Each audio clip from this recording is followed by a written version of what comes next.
this room to make it look nice. Can I get if you get palm trees, can we get a flamingo? A flamingo in the background next to like the Wowza guitar. Yeah, there I you think go. that would be great. I can wear my Hawaiian shirt. Hey everybody, how's it going? My name is Justin Miller and I am here at the Wowza office, the Wowza headquarters. And with me is Barry Owen. Barry, how's it going? I'm doing great, Justin. I like the fabulous new Wowza studio. Thank you. So we made a studio just recently, and here it is. It's just a office conference room, but hopefully it'll be something nice sooner than later. If you have any suggestions, you can always feel free to contact us. I do all the webinars, so contact us at webinars@wowza.com for that one. But I'm not really sure how we're going to decorate it and not sure whether that's important to you. I think they should send us their ideas on what they want to see behind us. Okay, yeah. Do that, What should please. we feature in the background? Well, today we are going to talk about content security, specifically video content security. Absolutely. So, to begin, why don't you tell me a little about it? So, regardless of whether you're streaming live sports or movies, or educational content or even internal communications, you may have a requirement to protect that content from being viewed or shared by unauthorized users. There's several ways to do this, and I know you're familiar with a few of them. And they basically build on each other, and you can use them in combination, or you can just use, the be-all, end-all solution. You have your options depending on your needs. Absolutely, and I know many people care about this. I mean, certainly when we look at some of the main video streamers today, that's a big deal, but even more so for people who are streaming, well, let's say educational content, as you were saying. People used to think this was just for movies, that was the only content that really needed to be protected. But what if your CEO is giving a video that has sensitive, only internal company-only information? You really don't want that video getting out in the public and letting anybody see it. So there's a lot of uses for this that, as video becomes more prevalent, the content security becomes more important. So one term, and I've never been able to implement this very well myself, but one option out there that I understand is Geo Blocking. And that's sort of like blacklisting, whitelisting? Yeah, so Geoblocking prevents the users from viewing content outside of a particular area. Okay. Right? So it's often used for events like live sports, where I may only have the rights to show content within a certain region. So if I have the rights for streaming soccer in Germany, I can't, by rights, let someone view that content if they're in the UK. Makes sense.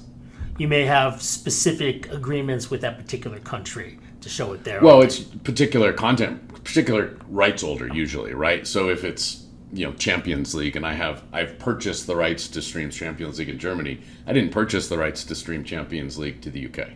Gotcha. That makes sense. So what we do is you match the user's IP address versus a database of kind of IP address ranges and countries. Right. And then you can easily restrict a user if they don't show that they're from the right place. So then specifically a blacklist. Yeah, and you can actually flip it and whitelist and do the inverse as well. But but either way works. Awesome.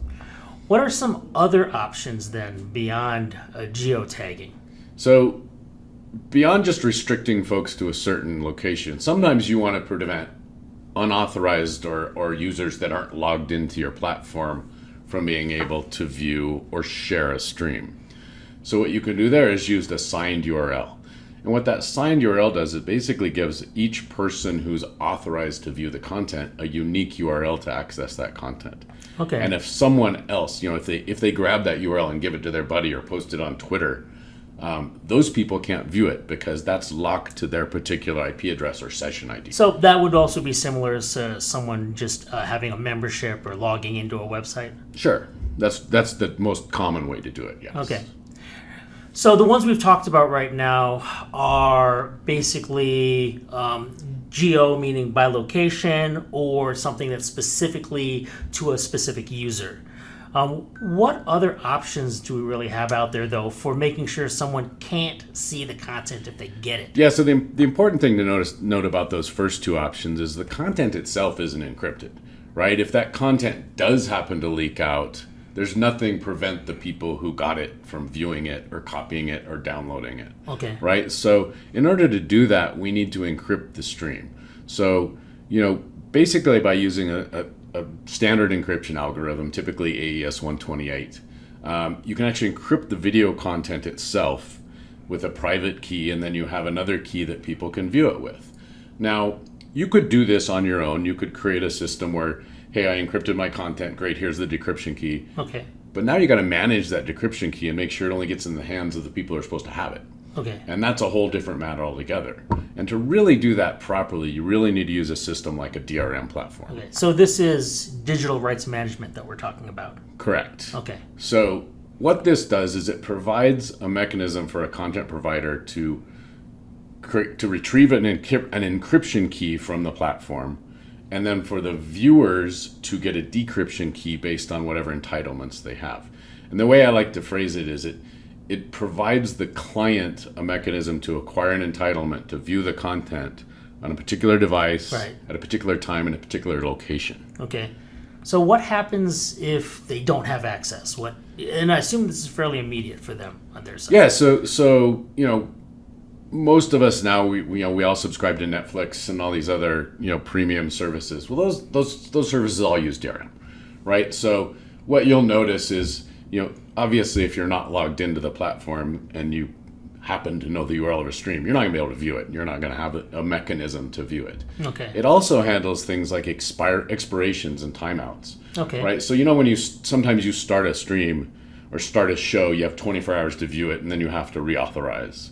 Or if you download something, that download expires over a period of time. I'm definitely familiar with the download process where it says, do you want to Yeah, exactly. And those are the the kinds of entitlements that DRM can manage for you. Okay. And they prevent someone from distributing, sharing, even viewing that content if they're not explicitly authorized by the content provider. Can they also do the things you've talked about before, like geo-blocking or signing? So DRM will often include geo-blocking.